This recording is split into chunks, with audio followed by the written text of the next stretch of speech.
சான்றோர் மக்களே, பெரியோர்களே, தாய்மார்களே, பக்த கோடிகளே, நம்முடைய திருவாசகத்தின் 5வது பகுதி திருச்சதகம்.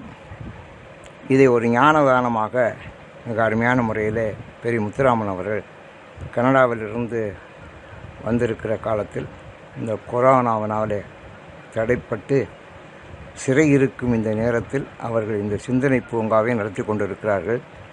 சிறையிலே இருந்தபோது தான் நம்முடைய பெரியவர்கள் பல பேர் அருமையான நூல்களை எல்லாம் எழுதியிருக்கிறார்கள். நம்முடைய ஜவஹர்லால் நேரு எழுதிய புத்தகங்களெல்லாம் உலக புகழ் பெற்றவை. அதனால் சிறை இருப்பது என்பது அரசினாலும் சிறை இருப்பலாம், நாமவும் நம்மை தனிமைப்படுத்தி கொள்ளலாம், கொரோனா போன்ற நோயினாலும் சிறைப்படுத்தப்படலாம். அதற்கு காரணம் தேவையில்லை. சிறைப்படுவதனால என்ன நன்மை என்றால், நாம் சிந்திக்க தொடங்குகிறோம். மனிதன் எப்பொழுது தனிமையாக இருக்கிறானோ அப்பொழுதுதான் அவன் சிந்தனை வயப்படுகிறான். ஒரு கூட்டாக இருக்கிற போது கூட்டு எண்ணம் தான் வரும். அதற்கு சொல்வார்கள், அது க்ரௌட் சைக்காலஜி என்று சொல்வார்கள். கூட்டத்தில் இருக்கிற போது ஒருத்தன் அடிப்பேன், கல்லறிவேன், எல்லாம் பண்ணுவேன். தனியாக இருக்கிறது எல்லாம் தப்புன்னு சொல்வேன். காரணம் என்னென்னா, அந்த கூட்ட மனப்பான்மை, க்ரௌட் சைக்காலஜி, அந்த தனித்தன்மை. அதனால தான் மனிதர்கள் தனியாக இருந்து சிந்திக்க வேண்டும். தனியாக இருந்து சிந்திக்கிற வாய்ப்பு எல்லோருக்கும் கிடைக்காது. தனியாக இருக்கலாம், ஆனால் சிந்திக்க மாட்டார்கள். தனியாக இருந்து சிந்திக்க மாட்டார்கள். இப்போ நல்ல சிந்தனைக்குரிய வாய்ப்பு, தனியான வாய்ப்பு. இப்போ நல்லா சிந்திக்கலாம், படிக்கலாம், எவ்வளோ நேரம் இருக்குது. ஆனாலும் கூட நாம் அதை சரியாக பயன்படுத்தவில்லை. இன்றைக்கி நம்முடைய அண்ணாமலை அவர்கள் ரொம்ப ஆர்வமாக இங்கே சென்ற முறை போற்றி திருவள்ளுவர் போது வந்தார்கள். எங்களுக்கு பொன்னாடை எல்லாம் போர்த்தி, வஸ்திரங்கள், பழங்கள் எல்லாம் கொடுத்து போற்றினார்கள். இன்றைக்கும் அது மாதிரி அவர்கள் போற்றி செய்திருக்கிறார்கள். அவர்கள் ஒரு சிறந்த குடும்பத்தை சேர்ந்தவர்கள். அவருடைய வீட்டுக்கு மேலக்கொரட்டியார் வீடுன்னு காரைக்குள்ள பேர். நான் முன்னே சொன்னேன், நான் இந்த உலகத்தில் 2 வீட்டை தான் வணங்குவேன். வீட்டுக்கு முன்னால் நின்று எங்கள் வீட்டை கூட நான் வணங்குறதில்ல. ஆனால் 2 வீட்டில் ஒன்று தேவகோட்டை சத்திரத்தார் வீடு. நான் ஒரு பெரிய புண்ணியவான், சத்திரம் சோனமானா அவர் கட்டின வீடு. அங்கே நான் ராமாயணமெல்லாம் சொல்லியிருக்கிறேன். அடுத்து காரைக்குள்ளே கொரட்டியார் வீடு, மேலே கொரட்டியார் வீடு, 8 வளவு. அதை கட்டிய முன்னோர்கள் குடும்பத்திற்கென்று 8 வளவு பெரிய கட்டடத்தை கட்டியதோடு திருவண்ணாமலை சாதுக்கள் சத்திரம் ஏற்பாடு செய்திருக்கிறார்கள். அங்கே சேஷாத்திரி சுவாமிகள், ரமண மகரிஷி சுவாமிகள், விசிறி சுவாமிகள் இவர்களெல்லாம் வந்திருக்கிறார்கள். அவர்களுக்கெல்லாம் அவர்கள் உணவு வழங்கியிருக்கிறார்கள். அப்பேற்பட்ட ஒரு புராதனமான புண்ணியமான குடும்பம். அந்த குடும்பத்தை சேர்ந்த அண்ணாமலை அவர்கள் வீட்டில் ஆண்டுதோறும் புரட்டாசி மாதம் ராமாயணம் தொடர் சொற்பொழி நடக்கும். அதில் பட்டாபிஷேகத்தில் கடந்த 40 வருஷங்களாக நான் அங்கே நிறைவுரையாற்றி வருகிறேன். அப்பொழுது அவர்கள் என்னை வரவேற்று உபச்சாரம் செய்வார்கள். அந்த வளவு கொள்ளாமல் ஒரு 700லேருந்து 1000 பேர் வரை கூடியிருப்பார்கள். இந்த ஊருக்கு ரொம்ப புண்ணியமான காரியத்தை அவர்கள் செய்கிறார்கள். ஆகையினால தான் அவர்களுக்கு இது கொடுத்து வைத்திருக்கிறது. நம்முடைய முத்துராமன் அவர்களுடைய சகலையாக இருப்பதனாலேயே, ஒரு பெரிய குடும்பத்தில் இருந்து தர்ம சிந்தனையுடையவர்களாக இருப்பதனாலேயும் அவர்களுக்கு இந்த வாய்ப்பு கிடைத்திருக்கிறது. அவர்கள் போன நிகழ்ச்சியிலிருந்து தொடர்ந்து இந்த நிகழ்ச்சியில் கலந்து கொள்கிறார்கள். தம்பி, உன் பேர் என்ன? செல்வகுமார். வேணா அது என்ன ஊரது? மாத்தூரில் 10 நாள் பெரிய புராணம் சொன்னேன், தொடர் சொற்பொழிவு. அப்போ அந்த பையன் அங்கே இருந்து கேட்டான், வெளிநாட்டிலேருந்து சம்பாதித்து கொண்டு வந்து இங்கே ஊரில் இருக்கிறான், ரொம்ப நல்ல பிள்ளை. அப்போ தான் எனக்கு அறிமுகமானான். 10 நாட்களும் இந்த நிகழ்ச்சியை கேட்டு சிறப்பித்து பிறகு நம்மோடு அந்த தொடர்பை புதுப்பித்து கொண்டான். இப்போ 2 பேரும் சேர்ந்து செய்கிற தொண்டுனால தான் நான் இங்கே எங்கள் வீட்டில் காரைக்குடிலேருந்து பேசுகிற பேச்சு உலகம் முழுவதும் கேட்கப்படுகிறது. இதுக்கு பேர் தான் தொண்டுன்னு பேர். சில பேர் தொண்டு செய்வேன், நம்ம பேசுகிறது இங்கேயே கேட்காம பண்ணிடுவேன், அது மாதிரியும் சில பேர். அதனால் நம்ம செய்கிற தொண்டு வெளியில் கேட்காமப்பட்ட வாய்ப்புகளும் உண்டு, வசதிகளும் உண்டு, உலகம் பூரா கேட்கும்படியாக செய்கிற வாய்ப்பும் உண்டு. அதனால தொண்டர்தம் பெருமை சொல்லுவோம் பெரிதே அப்படின்னு சொல்வார்கள். தொண்டு செய்கிறதுக்கு எல்லாருக்கும் சந்தர்ப்பம் ஏற்படாது. அதுதான் கைங்கரியம் என்று சொல்வார்கள். நம்முடைய மாணிக்க வாசகர் தொண்டு செய்கிறதுக்காக ஆவுடையார் கோயிலுக்கு போகலை, அவர் வேலை செய்கிறதுக்காக போனார். அரசாங்க வேலை, சர்க்கார் வேலை. சர்க்காருங்கிற வார்த்தையே முஸ்லீம்கள் ஏற்படுத்தின வார்த்தை. கவர்மெண்ட்னு சொன்னால் இங்கிலீஷ்காரன் சொல்லி கொடுத்தது, சர்க்கார்னு சொன்னால் முஸ்லீம் சொல்லி கொடுத்தது. நம்ம அரசுன்னு சொல்லுவோம். பாண்டிய மன்னனுடைய வேலையாளாக அவர் போனார், குதிரை வாங்கிறதுக்காக போனார். ஆனால் போன இடத்துல அவருக்கு நமசிவாய என்ற மந்திரம் கேட்டது, அது அவரை ஈர்த்தது. ஈர்த்தன்னை ஆட்கொண்ட எந்தை பெருமானை என்று அவரே அதை திருவாசகத்திலே பதிவு செய்கிறார். இதுக்கு பேர் அகச்சான்றுன்னு பேர். புறச்சான்றுனா அவரை பற்றி மற்றவர்கள் பேசியிருக்கணும், அது புறச்சான்று. அவரே சொல்லியிருந்தால் அது அகச்சான்று. அவரே அகச்சான்றாக சொல்லுகிறார். நான் ஒன்றும் இந்த அருள் துறைக்காக போகலை, ஆனால் நான் போனது குதிரை வாங்க. அங்கே சிவபெருமானே குருவாக எழுந்தருள் இருந்து என்னை ஈர்த்து ஆட்கொண்டார் என்று சொல்கிறார். இது அகச்சான்று. இப்போ திருவாசகத்தை அவர் பாடினார், தில்லையில் தான் அவர் பாடினார். அவர் அனுபவம் பெற்றதெல்லாம் ஆவுடையார் கோயில், அவர் தொண்டு செய்ததெல்லாம் மதுரை. ஆனால் அவர் திருவாசகத்தை பாடினதெல்லாம் தில்லை. அதனால தான் தில்லை மூதூர் ஆடிய திருவடி பல்லுயிர் எல்லாம் பயின்றனாகி அப்படின்னு ஆரம்பித்தார். பல்லுயிர்னு சொன்னதில் அவருடைய உயிரும் ஒன்று. அதனால தான் பல உயிரில் அவர், நம்ம நல்லவர்கள் பல பேர் இங்கே வந்தார்கள்னா நான் ஒருத்தேன்னு அது சேர்ந்துக்கணும். யாரோ 10 பேர் நல்லவன் போனான்னு இருக்கப்படாது, அதில் நான் ஒருத்தன் அப்படின்னு சொல்லணும். பல்லுயிர்னு சொன்னால் அதில் ஒரு நல்ல உயிர் வரும். அதனால தில்லையில் போய் அதை பாடினார். பாடுறதுக்கே எத்தனையோ இடம் உண்டு. இந்திரா காந்தி ஆட்சி காலத்தில் ஒரு பெரிய பிரச்சனை அந்த அம்மாவுக்கு ஏற்பட்டது. அதாவது பங்களாதேஷ் பிரச்சனை. அந்த பங்களாதேஷ் பிரச்சனை ஐரோப்பிய நாடுகள் சரியாக புரிஞ்சுக்கல. அப்போ ஐரோப்பிய நாடுகளுக்கு சொல்ல வேண்டிய அவசியம் ஏற்பட்டது. பங்களாதேசத்திற்கு இந்த அம்மா உதவி செய்தார்கள். பங்களாதேசத்துலேருந்து 2 லட்சம் பேர் நம்ம இந்தியாவுக்குள்ளே வந்துட்டேன் அகதிகளாக. நம்மளால் தாங்க முடியாத பழு, அதை எப்படி தீர்க்கணும்னு தெரியல. அதை பாகிஸ்தான்காரர்கள் ரொம்ப மோசமாக கையாண்டார்கள். லட்சம் வீரர்களை கொண்டு வைத்து அங்கே சுட்டு கொன்றார்கள். பெரிய பேரழிவு ஏற்பட்டு கொண்டிருந்தது. அதனால் அங்கே இருக்கவன் பூரா இந்தியாவுக்குள்ளே ஓடி வந்தேன். நம்ம அவனை தடுக்க முடியாமல் அவனை எல்லாம் அகதியாக உள்ள நுழைச்சோம். அந்த பங்களாதேஷனுடைய தந்தை என்று வங்கபந்து என்று அழைக்கப்பட்ட ஷேக் முஜிபுர் ரஹ்மானை பிடிச்ச கொண்டு ஜெயிலில் வச்சுட்டாங்க. பெரிய கலைபுரம். என்ன செய்கிறதுன்னு அவருக்கு தெரியல. அப்போ ஐரோப்பிய நாடுகள்லாம் இந்தியாவுடைய நிலைமையை சரியாக புரிஞ்சுக்கலைன்னா புரிய வைக்கணும். புரிய வைக்கணும்னா புரியறதுக்கு ஒரு நல்ல இடத்த தேர்ந்தெடுத்து அங்கே போய் சொல்லணும். இந்த அம்மா என்ன செஞ்சாங்க, கெட்டிக்காத்தனமா பெல்ஜியத்துக்கு போனாங்க. பெல்ஜியத்துலேருந்து பேசுனாங்க ரேடியோவில். அப்போல்லாம் ரேடியோ தான், டிவி எல்லாம் அதிகமாக வரல. பெல்ஜியத்துலேருந்து பேசுனாங்க. பெல்ஜியம் வந்து ஹார்ட் ஆஃப் யூரோப், ஐரோப்பாவுடைய நடு இடத்துல இருக்குது. நான் பெல்ஜியத்துக்கு போயிருக்கேன். அங்கேருந்து பேசுனாங்க. அதனால் எல்லா நாடுகளும் கேட்டேன். அதுக்கப்புறம் தான் அந்த பிரச்சனையே அவர்களுக்கு புரிந்தது. அதுக்கு பிறகு தான் பங்களாதேஷ் யுத்தம் தொடுத்து பங்களாதேஷ் மீது நம்முடைய இராணுவத்தை அனுப்பி அதை விடுவித்து ஷேக் முஜிபுர் ரஹ்மானை கொண்டு வந்து அந்த ராஜ்யத்தை அமைத்தார். அதனால் அவர்கள் ஒரு செய்தியை சொல்வதற்கு இடத்தை தேர்ந்தெடுத்தார்கள் என்று சொல்கிற போது இந்திரா காந்தியை ரொம்ப பாராட்டி சொல்வார். இதெல்லாம் அரசியல் உலகம். ஒரு நல்ல இடத்துல போய் பேசணும், நல்ல இடத்துல சொல்லணும். இவர் எந்த இடத்துல போய் திருவாசகத்தை பாடினார்? நல்ல இடத்துல போய் பாடினார். அதான் முக்கியம், தெரியுதா? நீ எந்த இடத்துல பாடின அப்படிங்கிறது முக்கியம். எல்லா இடத்துலையும் பாடப்படாது, எல்லா இடத்துலையும் பேசப்படாது. அதனால் இப்போ ராமாயணம் இருக்குது, நம்ம சொல்கிறோம் பேசுகிறோம் அப்படின்னா ராமாயணத்தை நீங்கள் வந்து பேசுங்கன்னு ஒருத்தன் ஃபோனில் பேசுகிறதோ கூப்பிட்றதோ பண்ண, வீட்டுக்கு வந்து வணங்கி மரியாதை பண்ணி நீங்கள் எங்கள் வீட்டில் வந்து ஒரு ராமாயணம் சொல்லணும் அப்படின்னு கேட்கணும். அப்போ தான் அந்த ராமாயணத்துக்கு மரியாதை உண்டு. ஒவ்வொன்றுக்கும் ஒரு மரியாதை வச்சுருக்கேன். அதே மாதிரி இவர் எங்கேயும் போய் பாட முடியாது. திருப்பெருந்துறையை பற்றி பாடினார். ஆனால் அவர் எங்கே போய் பாடினார்? தில்லையில் தான் போய் திருவாசகத்தை பாடினார்.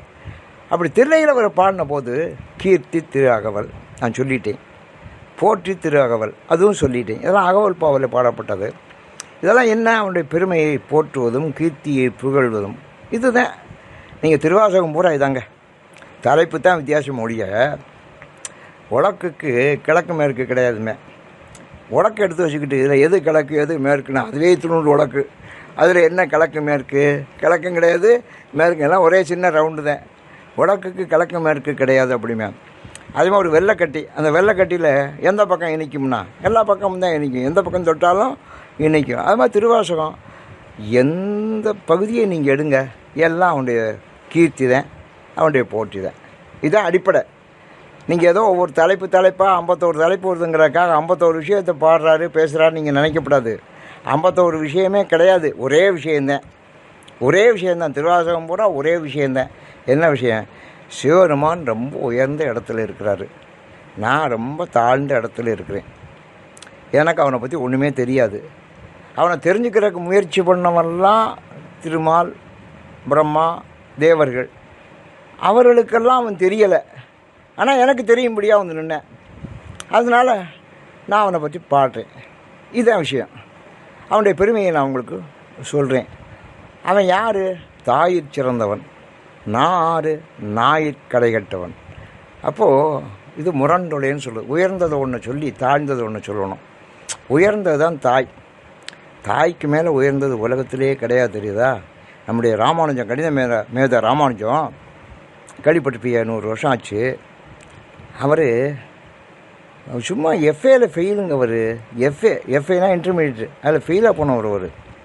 அவருக்கு பிஏ பட்டம் ஆக்ஸ்ஃபோர்டில் கொடுத்தேன் பிஏ பட்டம். அவர் ஆக்ஸ்ஃபோர்டுக்கு போனார், அவர் அழைத்தார்கள், போனார். அவருடைய மேதைத்தன்மையை உணர்ந்து கணக்கில் அவ்வளவு கெட்டிக்காரனாக இருந்தால் என்னென்னு தான் இந்த கணக்குகளை போட்டானோ தெரியல.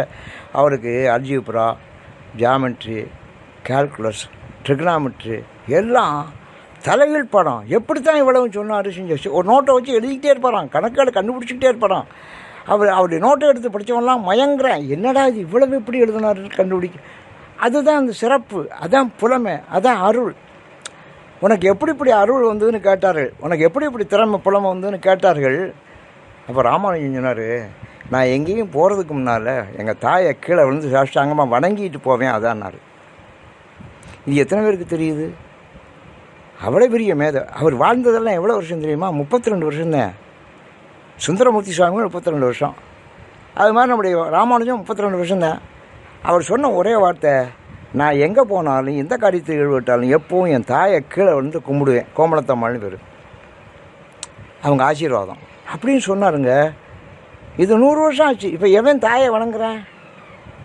தாய்க்கு சோறு விட மாட்டேங்கிறான், தாயை பாராட்ட மாட்டேங்கிறான், தாயை கொண்ட முதியோர் இல்லத்தில் விட்டுறேன், தாயை கொண்டு எங்கேயோ தள்ளுறேன், நீ தான் எனக்கு பெரிய யமன்கிறேன். தாயை கொண்டாடாதவர்கள் உலகத்தில் ரொம்ப பேர் இருக்கிறார்கள். ஆனால் தாயை கொண்டாடணும், தாயிடத்தில் ஈடுபாடு உடையவனாக இருக்கணும். அதைத்தான் பெருமையாக சொல்கிறது. நீ தாயை விட உயர்ந்தவன்கிறாரு, நான் நாயை விட கீழ்ப்படும். நாய் தான் ரொம்ப மோசமானதுன்னு அவர் சொல்கிறார். எனக்கு அந்த நாயகனை பிடிக்காது. நம்ம பேர் நாயை வளர்த்துக்கிட்டு இருக்கேன், வீட்டுக்கு போனேன். பசு வளர்க்கலான்னா நாயை வளர்க்குறேன் சார், இந்த நாய் 10,000 ரூபா சாருங்கிறேன். அவ்வளோ ஒருத்தன் போய் ஒரு கடையில் ரொட்டி கேட்டேன். கடைக்காரன் கேட்டான், உனக்கா உங்கள்கிட்ட நாய்க்கான்னு கேட்டேன். ரொட்டியே நாய்க்கு ரொட்டி தனியாக வச்சுருக்கேன், நாயை வளர்க்குறேன். நாய் தான் இருக்கிறதுலேயே மோசம், தெரியுதா அப்படின்னு நான் சொல்லலை. மாணிக்கவாசகர் ஞாயிற்கடையாய் கிடந்த அடியேற்குங்கிறார். நாயை விட நான் மோசமாக இருந்தேன் அப்படின்னு தான் அவர் பாடுறாரு பாட்டு. இப்போ இன்றைக்கி நம்ம பார்க்க போகிற பாட்டு இருக்கு, இதுவும் அதே.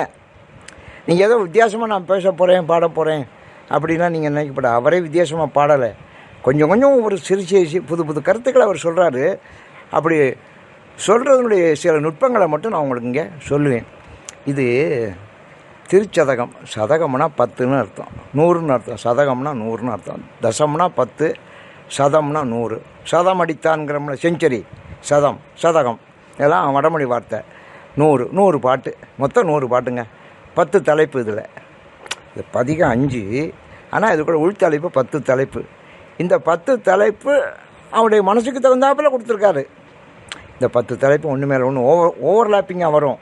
ஓவர்லேப்பிங்னா ஒன்று மேலே ஒன்று சேர்ந்து வர்றது தான் ஓவர்லேப்பிங்னு பெறுது. நீங்கள் ரொம்ப நுட்பமாகலாம் அது பிரிக்க முடியாது. அதனால் நீங்கள் இப்போ நல்ல பாயசம் வச்சுருக்கேன், என்னென்னமோ கலந்துருக்கேன், ஒன்றொன்னையும் தனியாக எடுக்க முடியுமா?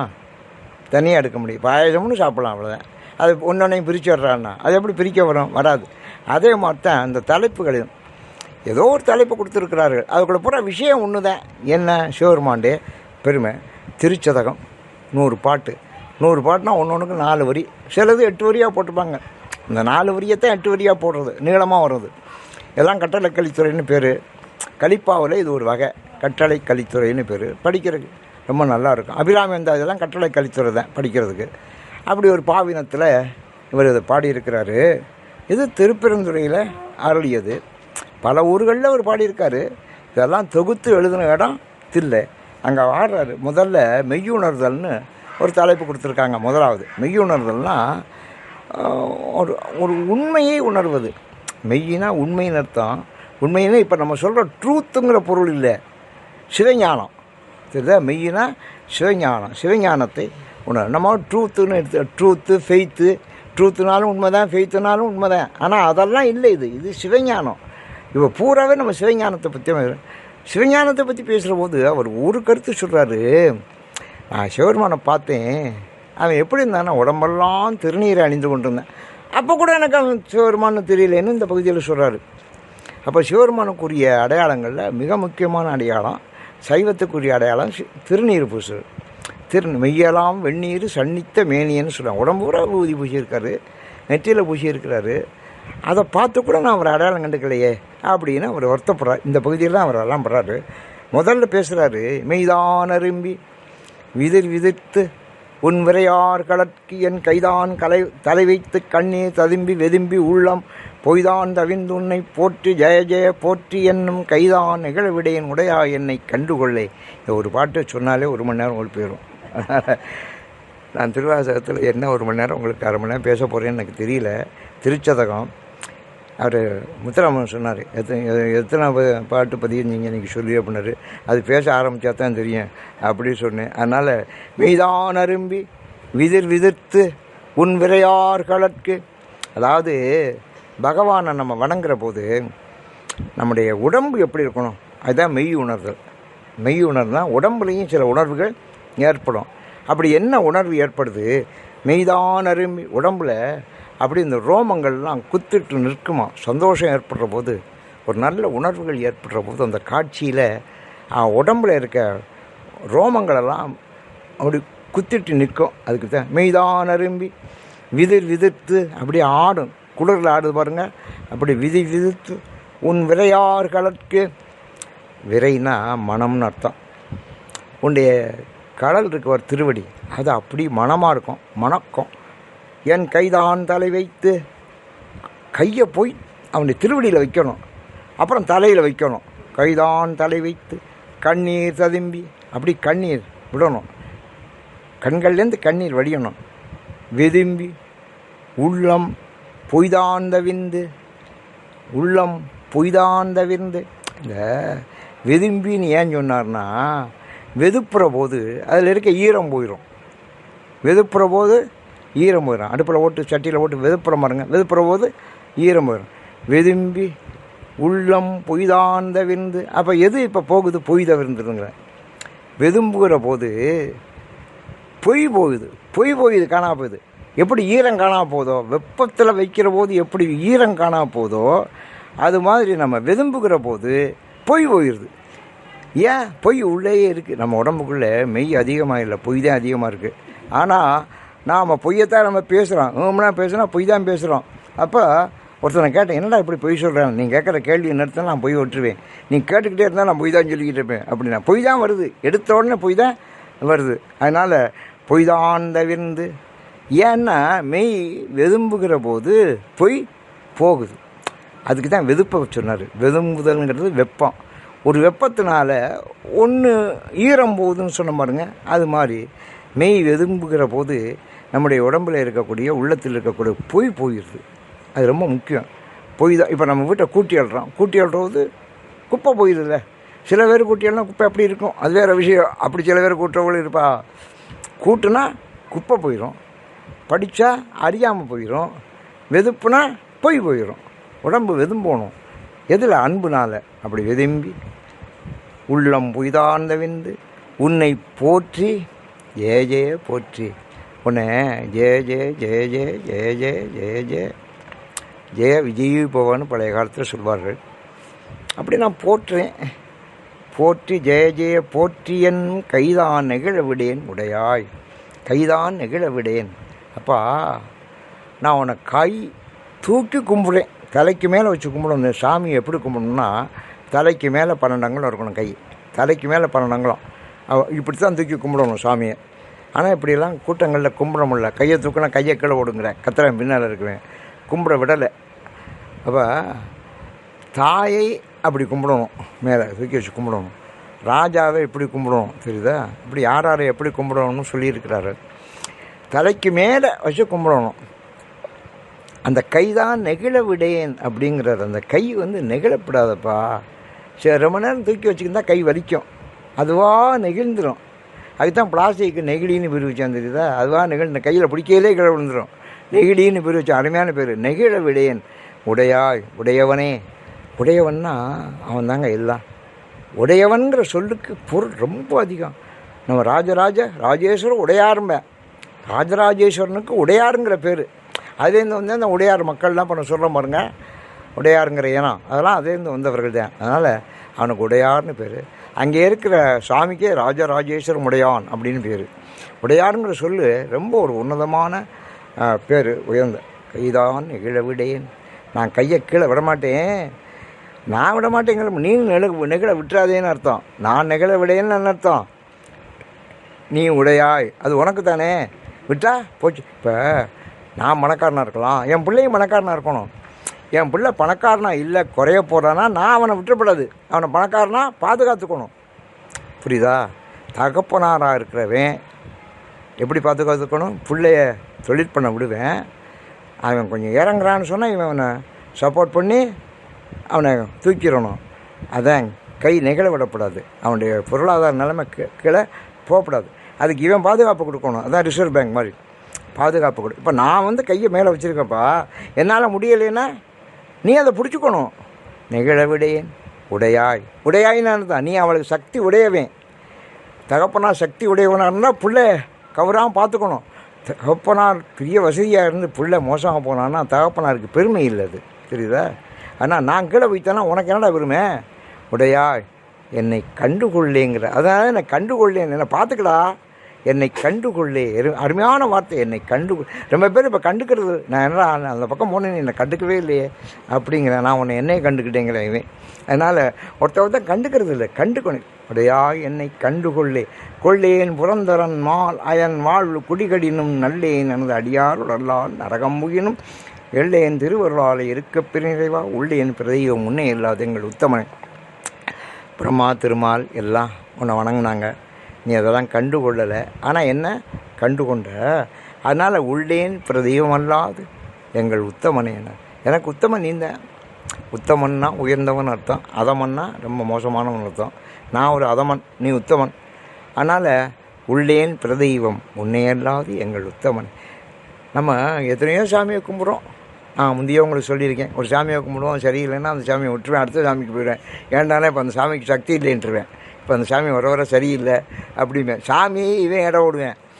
அதனால் சாமியெல்லாம் நம்ம இடம் ஓடுறதுக்குரிய ஆள் இல்லை. அதுவே தெரியல. ரொம்ப பேருக்கு ஒவ்வொரு கோயிலாக போவேன், ஒரு சாமியாக கும்பிடுவேன். ஒவ்வொரு கோயிலாக போகிறது யாத்திரை, அது வேறு விஷயம்.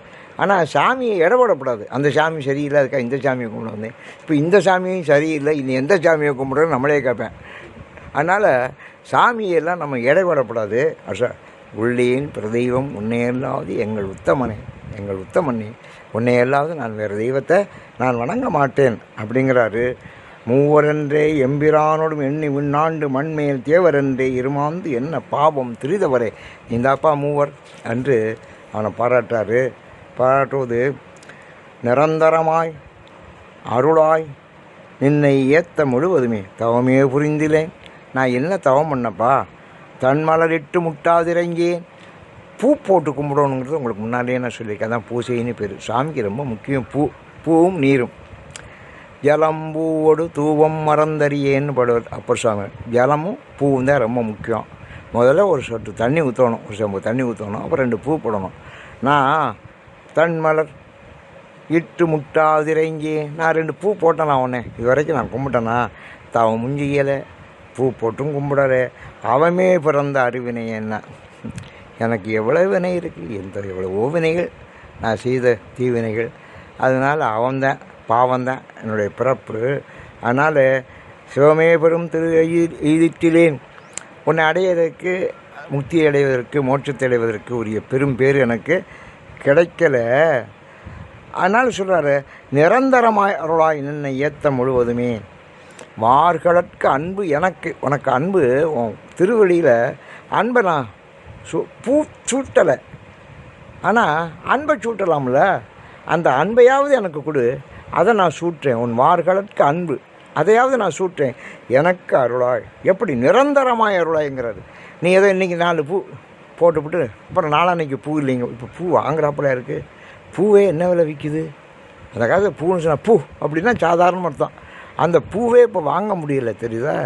சும்மா ஒரு சான் வாங்கினா 50 ரூபாங்கிறேன். எந்த பூவை நம்ம சாமிக்கு வாங்கி வந்து போட்டு பூஜை பண்ணுறது?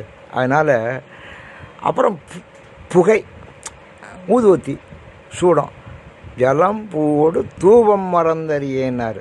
தூபம், அதனால் பூ இல்லைன்னா தூபம் வரும். இயன்ற வரைக்கும் நம்ம ஜலம், பூ இதெல்லாம் அபிஷேகம் சிவ பூஜை பண்ணுவதற்காக சொன்னது. நம்ம வீட்டிலலாம் பூ படம் வச்சு கும்பிட்றோம்னு வச்சுங்க. இப்போ படம் வச்சு கும்பிடுவாங்க, 2 பூ வைக்கலாம். அதனால் நிரந்தரமாய் அருளாய் என்னை ஏற்ற முழுவதுமே. அப்புறம் இழிதரு காலம் எக்காலம் வருவது. ஊழிக்காலம் வரும், நான் இழிகிற காலம் எக்காலம். நான் எப்போ தான் உன்னை அடைகிறது, உன்னை நான் புரிந்து கொள்ளுது. அவன் எம்பிரான் என்ன நான் அடியேன் என்ன இப்பரிசே போன் எம்பிரான் தெரியும் பரிசாவது எம்புகவே. அப்பா, நீ தான் எம்பிரான், நான் அடியேன். அது எப்போது நிலைக்கணும், அது எல்லோரும் சொல்லணும். நீ தான் எம்பிரான், நான் தம்பிரான். எம்பிரானுக்கு அப்புறம் தம்பிரான். இப்போ கோயிலெல்லாம் ஆதினங்கள்லாம் எம்பிரான்பாங்க, அப்புறம் தம்பிரான்பாங்க. அப்படி நான் தம்பிரான் மாதிரி. நகவே தகும் எம்பிரான் என்ன நீ செய்த நாடகமே. நீ எவ்வளோ பெரிய நாடகத்தை பண்ணிட்டப்பா. நான் ஏதோ குதிரை வாங்க வந்தேன், என்கிட்ட ஒரு பெரிய நாடகத்தை நீ பண்ணிட்டா. எவ்வளோ பெரிய நாடகம் இப்போ நடந்திருக்க நினச்சி பார்த்தா அதை என்னால் வர்ணிக்கவே முடியாது. நீ செய்த நகவே தகும். அது சிரிப்பு தாப்பா வருது அந்த நாடகத்தை நினச்சா. எனக்கு சில சமயம் நம்மளாக சிரிப்போம் உட்காந்துக்கிட்டு, எப்படி அதெல்லாம் நடந்தது. சில பேர் சொன்னதை கேட்டால் நினச்சி சிரிப்போம், சரிதா? அப்படி நகவே தகும் எம்பிரான் என்னை நீ செய்த நாடகம். எவ்வளோ பெரிய நாடகத்தை நடத்திட்ட. நாடகத்தால் உன்னடியார் போல் நடித்து நான் நடுவே வீடகத்தே புகுந்திடுவான் மிக பெரிதும் விரைகின்றேன். ரொம்ப அழகாக சொல்கிறாரு. நாடகத்தால் உன்னடியார் போல் நடித்து. அட, எனக்கு உன் அடியார் மாதிரி இருக்க தெரியலை. அடியார் எப்படி இருக்கோன்னு தெரியலை. நீ எப்படி இருக்கிறாயின்னு எனக்கு தெரியலை. நான் என்ன நடிக்கிறது? அதனால் நீங்கள் நடிக்கிறது இருக்கே, அது உண்மையை விட கஷ்டம். ரொம்ப பேர் உண்மையை விட நடிக்கிறது சுலபம்னு நினைக்கிறாங்க. இல்லை, பொய் சொல்கிறது ரொம்ப கஷ்டம், உண்மை சொல்கிறது சுலபம். உண்மையை சொன்னால் ஒரு தடவை சொன்னால் போதும், அதே தானே உண்மை. அதான் திருப்பி எங்கேயும் சொல்ல போகிறோம். பொய் சொன்னால் நம்ம ஒவ்வொருத்தங்கிட்டையும் ஒரு பொய் சொல்லணும். அப்புறம் அவங்கள்ட்ட என்ன பொய் சொல்லணும்னு நமக்கு ஞாபகம் இருந்து அதுக்கு தகுந்தாப்புல சொல்லணும். இந்த கடன் வாங்குறவன் செயினாக கடன் வாங்கிட்டு தெரியுதா? இங்கே கடன் வாங்குவேன், அப்புறம் அங்கே கடன் வாங்கி இங்கே கொடுப்பேன். அதுக்கு அடுத்து நான் 3வது ஆள்கிட்ட கடன் வாங்கி 2வது கொடுப்பேன், 4வது கடன் வாங்கி 3வது கொடுப்பேன். யார்கிட்ட கடன் வாங்கினா யார்கிட்ட கொடுத்தோம். இந்த செயின் இருக்குது பாருங்கள், இது வந்து தெரியும். இந்த கொரோனாவில் செயின்ங்கிறான் பாருங்கள், இவன் அவனுக்கு தொத்தித்தான், அவன் இவனுக்கு தொத்தான். தொற்று நோய், கண்டேஜியஸ்ன்னு சொல்கிறது. இந்த கடனும் தொற்று நோய் தான், இந்த கரோனாவும் தொற்று நோய் தான். நாடகங்கிறதும் ஞாபகமாக செய்யணும். நாடகத்தில் தப்பாக பேசிடக்கூடாது. நாடகம் ரொம்ப சரியாக பேசணும். உண்மையை வந்து நம்ம உண்மையிலேயே பேசிடுவோம், அதில் பொய் இல்லை. ஆனால் பொய்ங்கிறது தான் நாடகம். நாடகங்கிறது பொய் தானே. நாடகத்தால் உன்னடியார் போல் நடித்து. நான் உன் அடியாரே இல்லைப்பா. நான் ஆள் சும்மா சாதாரண ஆள். நான் ரொம்ப சாதாரண ஜீவன். நாயை விட கடையவன். நீ தான் என்னை பிடிச்சி எங்கேயோ கொண்டாந்து வச்சுட்ட. என்னை தவிசில் வச்ச, பெரிய பல்லக்கில் வச்ச, பெரிய ராஜ சீட்டில் உட்கார வச்சாருன்னு. ஆனால் நான் இது ஒரு நாடகம் தானே. நீ செய்த நாடகமே. என்ன நாடகம் பண்ணியிருக்கேன்? என்னை பெரிய அடியான் ஆக்கிட்ட. ஆனால் நாடகத்தால் உன்னடியார் போல் நானும் அதை விட முடியலை. அதனால் நான் என்ன செய்கிறேன்னா, நான் நாடகத்தில் உன்னால் அடியார் போல் நடிக்கிறேன்னு சொன்னேன். இது ஒருத்தரை மாதிரி ஒருத்தர் நடிக்கிறது கஷ்டங்க. அடியார்னால் உண்மையான அடியாராக இருக்கணும். எப்போதும் அடியாராக இருப்பேன். ஆனால் நாடகத்தில் அடியாராக இருக்கேன். எப்படி இருப்பேன்? தப்பாக தானே இருப்பேன். அவன் எவராசிங்க நடிக்க முடியாது அல்லவா? நாடகங்கிறது சாதாரணமான விஷயம் அல்ல. ஐன்ஸ்டீன் ஒருத்தர் நம்ம காலத்தில் பெரிய அறிவாளி. அவர்லாம் எவ்வளோ பெரிய மேதைங்கிறீங்க, அவ்வளோ பெரிய மேதை ஐன்ஸ்டீன்லாம். அவர் யூதர், ஜெர்மனியில் இருந்தார். அங்கே தான் ஹிட்லருடைய அரசாங்கம் அணுகுண்டு கண்டுபிடினான்ட்டேன். இன்றைக்கி கண்டுபிடிச்சிருந்தாங்க. அதுக்கடையில் இவன் யூதனை வரட்டி விட்டாங்க. இவன் தப்பிச்சு ஓடி வந்தான் அமெரிக்காவுக்கு வந்தோடனே இப்போ ட்ரூமன் இருந்தார் ஜனாதிபதி. அவருக்கு தபால் இருந்தார். ஜெர்மனியில் அணுகுண்டு கண்டுபிடித்து கொண்டு இருக்கிறார்கள். அவன் கண்டுபிடிச்சாச்சுன்னா அவனால் அப்புறம் படைக்க முடியாது, ரொம்ப ஆபத்தாக வந்துடும். அதுக்கு முன்னால் நீ அணுகுண்டு சீக்கிரம் கண்டுபிடிக்கணும்னு எழுதினார். அது அவனுக்கு ஒர்க் அவுட் ஆயிடுச்சு. உடனே இவரையே தலைவராக போட்டு அணுகுண்டை கண்டுபிடினாங்க. கண்டுபிடிச்சாங்க, அணுகுண்டை கண்டுபிடிச்சாங்க. ஆனால் அணுகுண்டை கண்டுபிடிச்சி அதை போட்டாங்க. எங்கே கண்டுபிடிச்சவன் ஜெர்மன்காரனாகிய யூதன் ஐன்ஸ்டீன். கண்டுபிடிச்ச இடம் அமெரிக்கா. போட்டது எங்கன்னா ஆசியா, ஜப்பானில் கொண்டு போட்டாங்க. ஏன்? ஐரோப்பா அழியப்படாதான். பாருங்கள், அவங்களுக்கு இருக்க ஒரு உணர்வை பற்றியில் ஐரோப்பா அழியப்படாதான். அதுக்காக ஆசியா கண்டத்தில் ஹிரோஷிமாவில் கொண்டாந்து போட்டேன். நாகசாகியில் 2 குண்டு போட்டேன். அதனால அவர் சொன்னார், இனிமேல் இந்த அணுசக்தியெல்லாம் வச்சுக்கப்படாதப்பா, தீமைக்கு பயன்படுத்தப்படாது, குண்டே ஆகாது அப்படின்னு அணுசக்தியை கண்டுபிடிச்சவரே அணுசக்திக்கு விரோதமாக பேசினார். அப்போ இவ்வளவு காலம் அவர் செஞ்சது நாடகம். இவ்வளவு காலம் அவர் செய்தது நாடகம், தெரியுதா? அப்போ அந்த நாடகத்துலேருந்து மீள முடியலை. அவரை நாடகத்தில் நடிக்கிறதும் கஷ்டம், அதுலேருந்து மீள்றதும் கஷ்டம். அவர் ஒரு தடவை பேச கூப்பிட்டுருந்தாங்க. அவர் ஒரு சொற்பொழிவுக்கு போகிறார் ஒரு ஊருக்கு. அப்போ போகிறபோது அங்கே ஒரு 1000 பேர் இந்த ஹாலில் இருக்கிறாங்க. அந்த இடத்த நெருங்குற போது அவருக்கு தலைவலி வந்துருச்சு. டிரைவர்கிட்ட சொன்னார், அப்பா காரை திருப்பு, எனக்கு தலைவலி வந்துருச்சு, பேச முடியாது, நம்ம இன்றைக்கி பேச வேண்டாம், முடியலன்னு சொல்லிடுவோம். அவன் சொன்னேன், இல்லைங்க இவ்வளோ தூரம் வந்தாச்சு, அவன் காத்துக்கிட்டு இருப்பாங்க, நீங்கள் கொஞ்சம் நான் சொல்கிறத கேளுங்கண்ணே. என்னென்ன, நான் உங்கள் பேரில் நான் போய் பேசுகிறேன், உங்களை அவங்களுக்கு தெரியுமான்னு கேட்டாங்க டிரைவர். என்ன அவங்களுக்கு தெரியாதுன்னு. அப்போ நான் தான் இன்சிடென்ட் உள்ளே போயிடுறேன். அவங்க சரின்னு வரவேற்பாங்க, பேச சொல்லுவாங்க. நான் பாட்டுக்கு பேசுகிறேன், அணுசக்தியை தான் நான் பேசணும், நான் பேசுகிறேன். எப்படா பேசுகிறேன்? உங்கள் பேச்சை தான் நான் கேட்டுக்கிட்டே இருக்கேனே, எத்தனை முறை கேட்டிருக்கேன் உங்கள் பேச்சு, எனக்கு மனசில் அப்படி பதிஞ்சிருக்கு, அதான் நான் பேசுகிறேன் அப்படின்னு. எங்கள்கிட்ட பேசுகிறேன்னாரு. ஒரு 5 நிமிஷம் பேசுகிறேன். அவருக்கு ஆச்சரியப்பட்டு போனார். அடே என்னோட நீ ரொம்பலாம் பேசுகிறியே, நாடகத்தால் உன்னடியார் போல் நடித்து, என்னோட நீ நல்லா பேசுகிறியே அப்படின்னாரு. சரிடா போடனாரு. போனேன். அவங்களாம் வரவேற்றேன், ஐன்ஸ்டீன்னாரு. உடனே வரவேற்று கூட்டிகிட்டு போய் உட்காந்து வச்சு அவரை பாராட்டி பேசுங்கண்ணே. அவர் பேசினார். அவன் இங்கேருந்து போகிற போதே அப்போ ஐன்ஸ்டீன் அவனை கேட்டார், ஏன்டா அவங்க திடீர்னு கேள்வி கேட்பாங்களோட பிரமாதமான கேள்வி, அதுக்கு எப்படா பதில் சொல்லுவேனாரு. அது என்ன பெரிய காரியம், நான் என் டிரைவர் அங்கே சீட்டில் இருக்கா, அவன்கிட்ட போய் கலங்க, அவனே சொல்லுவேன், இது சின்ன விஷயம், என் டிரைவரே சொல்லுவான்னு சொல்கிறேன், நீங்கள் சமாளிச்சுங்கண்ணா. சரி தானே போயிட்டேன். போனால் அவங்க வரவேற்றாங்க. இது ஒரு நாடகம் நடக்குது. இங்கே கூட்டிகிட்டு போயிட்டாங்க. மேடையில் உட்காந்து பேசுவோம். பிரமாதமாக பேசினா 1/2 மணி நேரம். ஐன்ஸ்டீனுங்கிற உடையில், ஐன்ஸ்டீனுங்கிற நேமில், தெரியுதா? அதான் நேமை கொடுக்குறது, பேரை கொடுக்குறது. பிரமாதமாக பேசினேன். எல்லோரும் ஆச்சரியப்பட்டாங்க. எல்லாம் கைதட்டி முடிஞ்சோன்னு ஒருத்தர் எழுந்திரிச்சேன். ஒரே ஒரு கொஸ்டின் என்னென்ன அது கேள்வி கேட்டேன். அது இவனுக்கு தெரியாது ஆன்சர்.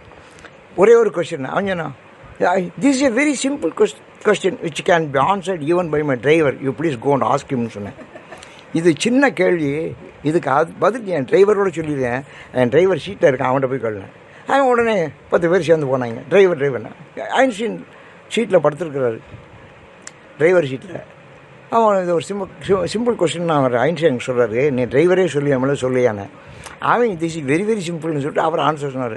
அவங்க ஓடுறாங்க, என்னடா ஐன்ஸ்டீனுடைய டிரைவரே இவ்வளோ அழகாக பேசுகிறான்டா அப்படின்னா. அதைத்தான் அந்த காலத்தில் கம்பன் விட்டு கட்டுத்தறியும் கவி பாடும். இதெல்லாம் நாடகம் தானே. கம்பன் பாடினா உண்மை, அவனுடைய கட்டுத்தறி பாடினா நாடகம் தானே. ஐன்ஸ்டீன் பேசுனா உண்மை, ஐன்ஸ்டீனுடைய டிரைவரே பேசுனா அது நாடகம் தானே. நாடகத்தால் உன்னடியார் போல் நடித்து, எவ்வளவோ அடியார்கள் நீ பார்த்துருக்க, நீங்கள் அடியார்கள் 63 பேர் நம்ம சொல்கிறோம், 63 நாயன்மார்கள். அதில் மூர்க்க நாயனார்னு ஒருத்தன். அவன் என்ன செஞ்சேன், வேறு ஒன்றும் செய்யலைங்க. அவன் மூர்க்க நாயனார் எல்லாருக்கும் சோறு போட்டேன். அவங்கள கொஞ்சம் காசு இருந்துச்சு, சோறு போட்டேன். அடியார்களுக்கெல்லாம் தீர்ந்து போச்சு. என்ன செஞ்சான்னு தெரியுமோ, சம்பாதிக்க தெரியல, சீட்டு போட போனேன். சூதாடுவேன், அதில் ஜெயிப்பேன். இந்த சகுனி மாதிரி ஜெயிப்பேன், அதை கொண்டாடுவேன், சாப்பாடு போடுவேன். அப்புறம் இன்னொரு ஊருக்கு போவேன், அங்கே சூதாடுற இடத்துல சண்டை வரும். சண்டை வந்தால் குத்தி போடுவேன், கொன்னுவிட்டு அந்த பணத்தை கொண்டாடுவேன், சாப்பாடு போடுவேன். இது சரியான நம்ம கேள்வி கேட்கலாம். இவனுக்கு பேர் மூர்க்கன்னு பேர், மூர்க்க அடியார். நாயன்மாரில் மூர்க்க நாயனார்னு பேர். இப்படி ஒருத்தன் இருந்திருக்கேன். அவன் சம்பாதிச்சது தப்பு, ஆனால் செலவழித்தது சரி. இதில் எது சரி எது தப்புன்னு நிர்ணயம் பண்ணுறதுக்கு நம்மளாம் ஆளா? இதையெல்லாம் நம்ம நிர்ணயம் பண்ண முடியாது. அதனால் அதான் சொன்னேன், தர்மங்கிறது ரொம்ப நுட்பமானதுன்னு சொன்னேன். அவன் தர்மம் செய்யறதுக்காக ஒரு அதர்மம் செஞ்சான். இதை நான் இந்த ஆல்ஃபிரட் நோபல் பரிசு இன்றைக்கி உலகத்தில் பூரா நோபல் லாரேட்னு சொல்கிறேன். 1903 கொடுத்துக்கிட்டு இருக்காங்க. அவன் பெரிய டைனமிட் வியாபாரி, அவன் பெரிய மரண வியாபாரி. டைனமிட்டை கண்டுபிடிச்சான். அவன் ஒரு விஞ்ஞானி. டைனமிட்டை கண்டுபிடிச்சான். அதனால சுரங்கங்கள்லாம் தோண்டினாங்க, மலையெல்லாம் குறைஞ்சாங்க, ரயில் பாதையெல்லாம் போட்டாங்க.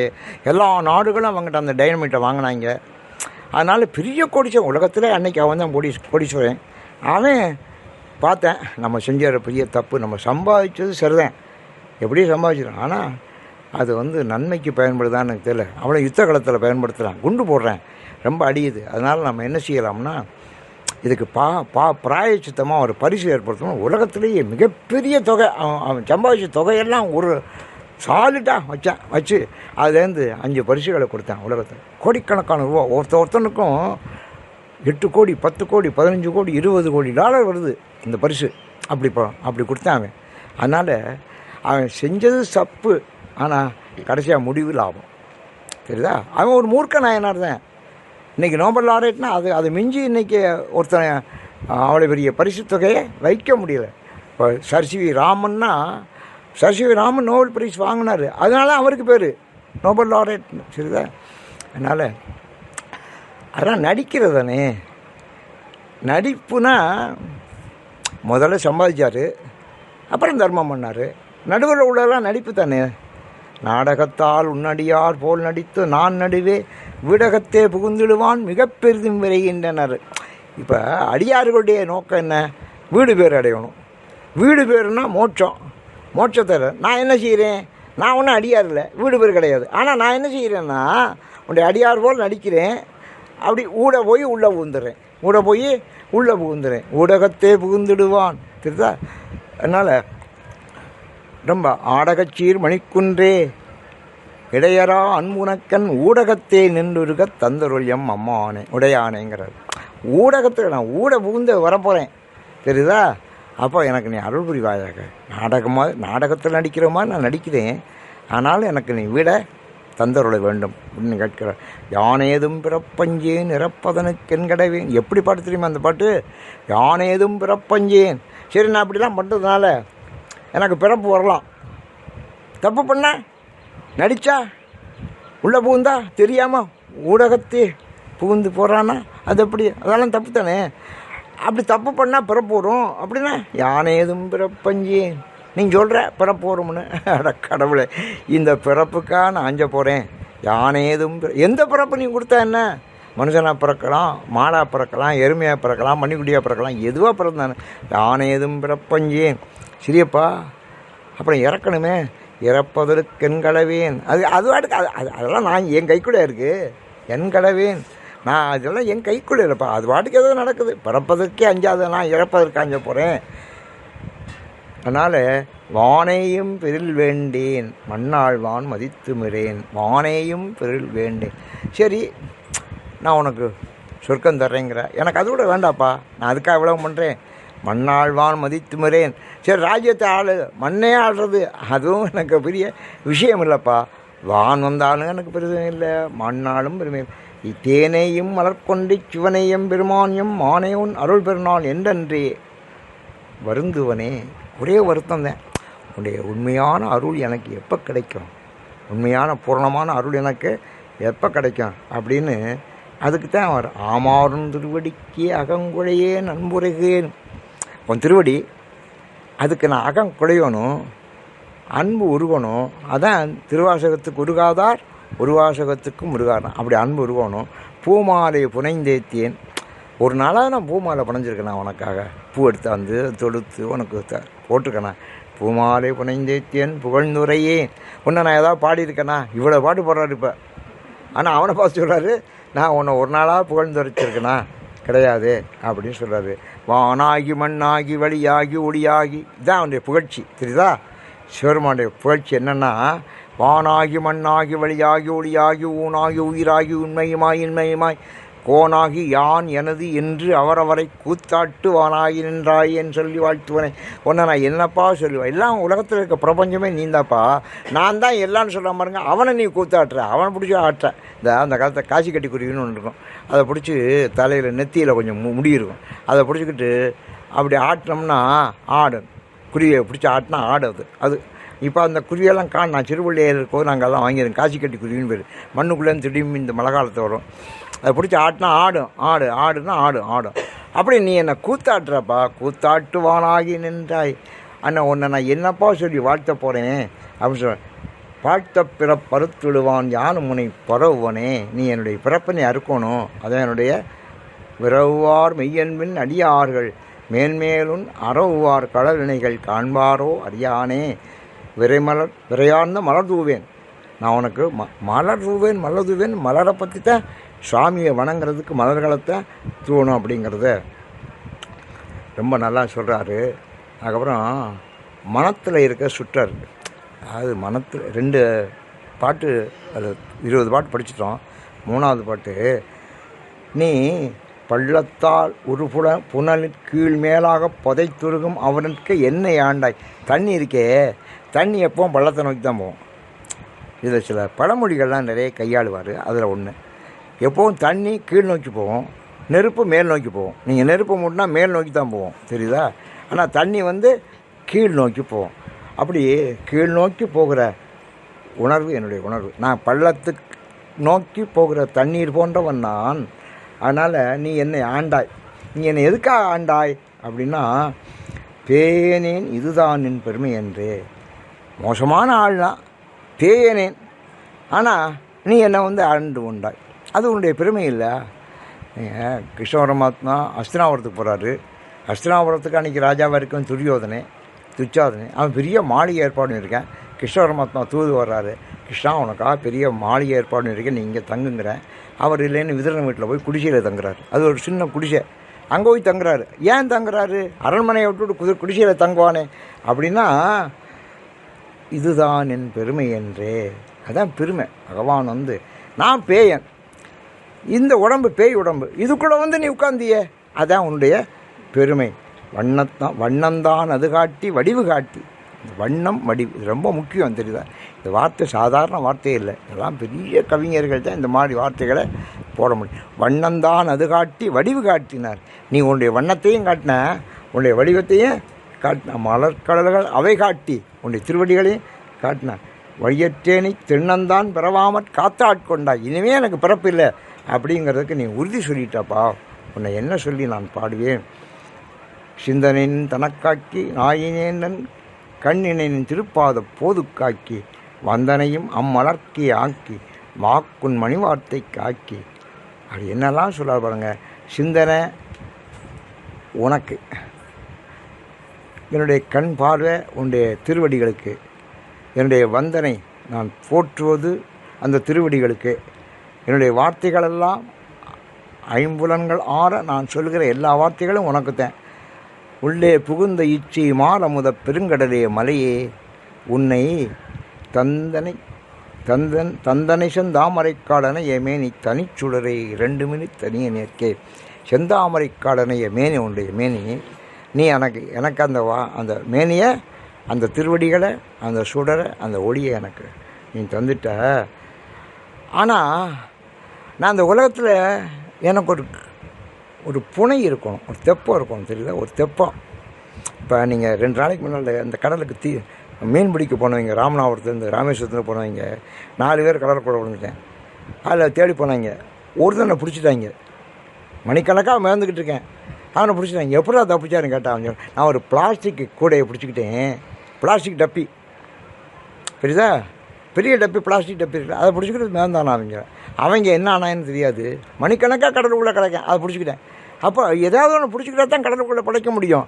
இவன் ஒரு பிளாஸ்டிக் டப்பியை பிடிச்சிக்கிட்டானா. அண்ணான்னு சொல்கிறேன், எப்படி 5 எழுத்தின் புனை பிடித்து கிடக்கின்றேனே. நான் இந்த வாழ்க்கையில் நான் எதை பிடிச்சிக்கிட்டப்பா உலகத்தில் நான் உயிர் வாழ்கிறேன்? 5 எழுத்து. நம சிவாய நம சிவாய நம சிவாய மந்திரம், நம சிவாய நம சிவாய நம சிவாய மந்திரம்னு. நமசிவாயங்கிறது மந்திரங்க, சும்மா வார்த்தை இல்லை. அதை நமச்சிவாயன்னு நம்ம எழுத்துக்காக இலக்கணத்துக்காக நம்ம சொல்கிறோம் நமச்சிவாயன்னு. அப்படி இல்லை, நமசிவாய நம சிவாய அதான் மந்திரம். நமசிவாய அப்படி தான் சொல்லுவோம், நமசிவாயன்னு சொல்லுவோம். நமசிவாய நமசிவாய நமசிவாய மந்திரம். அப்போ நான் 5 எழுத்தின் புனை பிடித்து கிடக்கின்றேனே, இதுதான் நம்ம முக்கியமான வரி. இப்போ நான் 3 30 பாட்டு உங்களுக்கு சொல்கிறேன் இன்றைக்கி. இந்த 30 பாட்டில் ரொம்ப முக்கியமான வரி நம்ம 5 எழுத்தின் புனை பிடித்து கிடக்கின்றன. புனைனா தெப்பம். நான் கடலுக்குள்ளே கிடக்கேன், பிறவிங்கிற கடல். இந்த கடலுக்குள்ளே 5 எழுத்துங்கிற ஒரு தெப்பம் நம்ம அதை பிடிச்சிக்கிட்டேன் நான் நல்லா. ஆனால் நம்ம வாழ்க்கையில் எதையாவது பிடிச்சிக்கணும். சொல்லுவாங்க சில பேர், டேய் நீ எதையாவது பிடிச்சிக்கடா. நான் சொல்லுவேன் ரொம்ப பேர், நீங்கள் செந்திலாண்டவனை பிடிச்சிங்கன்னு சொல்லுவேன். திருச்செந்தூருக்கு நடக்கிறவங்களுக்கெல்லாம் சொல்லுவேன், நீ செந்திலாண்டவனை பிடிச்சிக்க அப்படின்னு சொல்லுவேன். எல்லோரும் பிடிச்சிக்குவாங்க. 1000 பேர் நடந்து வராங்க. இப்போ 44 வருஷம் இந்த வருஷம் நடந்து போகிறோம். அப்போ எதையாவது ஒன்று பிடிச்சிக்கணுங்க. நம்ம நானே இருக்கிறேன்னா ஒன்றும் நிற்காது. அது நானேங்கிறதெல்லாம் அகங்காரம். எதையாவது ஒன்று பிடிச்சிக்கணும். அப்போ எதை பிடிச்சிக்கணும்? 5 எழுத்தின் புனை பிடித்து கிடக்கின்றேனேன்னு முனைவனே முதலந்தம் இல்லாமல் கரை காட்டி ஆட்கொண்டாய் மூர்க்க நேர்க்கேனார். மூர்க்கன், நான் மூர்க்கேங்கிற மூர்க்கனாயனாங்கிறாரு. நான் ஒரு மூர்க்கன். மூர்க்கன்னா என்னென்னா, முதலையும் மூர்க்கனும் கொண்டது விடாம்பாங்க. முதலை பிடிச்சிருச்சுன்னா விடாது, மூர்க்கன் பிடிச்சாலும் விடமாட்டேன். அதான் மூர்க்கநாயனார். அதான் நம்ம இப்போ நான் உங்களுக்கு சொன்னல, நோபல், ஆல்ஃபர்ட் நோபல் மூர்க்கன் தான். அவன் இப்போ இருக்க அடியாரில் ஒருத்தனை சேர்க்கலாம். அவனை நான் படிக்கிறது நினச்சேன், சரியும் ஒரு மூர்க்கன் தான். ஆனால் இவன் அந்த பணத்தையெல்லாம் மொத்தமாக வச்சு ஒரு பெரிய பரிசை ஏற்படுத்திட்டு உலகத்தில் எவனும் செய்ய முடியாத காரியத்தை செய்துட்டு போயிட்டேன். அதனால் முடியேன். நான் இப்போ என்ன எதை பிடிச்சி வச்சுருக்கேன் அப்படின்னா, உன்னுடைய 5 எழுத்தை நான் பிடித்து கொண்டிருக்கிறேன். அப்போ கேட்டாலும் அறியாதான் கேடொன்றில்லான் கிடையில்லான் கேளாதே எல்லாம் கேட்டான். எல்லாம் என்ன சொன்னாலும் கேட்குறியப்பா. நீ சொல்ல நான் கேட்குறேன். நாட்டார்கள் வெடித்திருப்ப ஞானத்துள்ளே நாயினருக்கு தவிச்சிட்டுனார். உலகத்தில் இருக்க 50 பேர் முடிச்சுக்கிட்டு இருக்கேன், நான் தூங்கிட்டு இருக்கேன். என்னை பிடிச்சி கொண்டாந்து பல்லக்கில் உட்காந்து வச்சுட்டேன். எல்லோரும் முடிச்சுக்கிட்டு இருக்கேன், அவங்களுக்கு தெரியாமல் தூங்கின என்னை பிடிச்சி கொண்டாந்து பல்லக்கில் அரியாசனத்தை வச்சுட்டியே. நாயினருக்கு தவிச்சிட்டு. தவிசுனா என்ன தெரியுமா? தடுக்கு. தவிசுனா தடுக்கு. நீங்கள் சில வீட்டு கல்யாணம் சொல்ல போகிறோம், விசேஷம் சொல்ல போகிறோம் அப்படின்னா, உனக்கான தடுக்கு போட்டாளா, உன்னை தடுக்கு போட்டால் கூப்பிட்டான். தடுக்கு போடணும், தவிசு விடணும். அப்படி நாயினனுக்கு தவிசிட்டு அப்படிங்கினா நான் தூங்குறவேன், எனக்கு போய் தவிசை போட்டியனே. நாயினருக்கே அப்படி போட்டுட்டு என்ன செஞ்ச? காட்டாதனை எல்லாம் காட்டி. உலகத்தில் யாரும் காணாதெல்லாம் இருக்கப்பா, அது உனக்கு தாப்பா தெரியும். அதெல்லாம் நீ எனக்கு காட்டினியே. கேளாதனை எல்லாம் கேட்பித்து.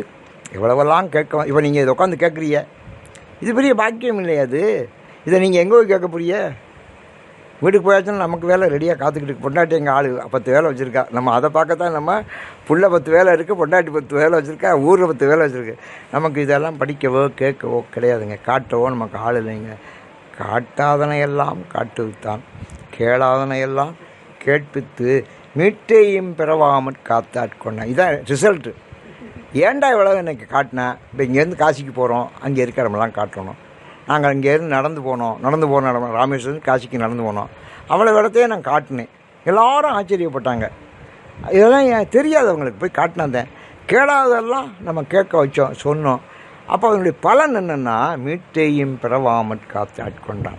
திரும்பி இந்த பூமிக்கு நம்ம பிறக்கப்படாது. அதனால் நான் பிறக்காமல் என்னை நீ ஆண்டு கொண்டான்.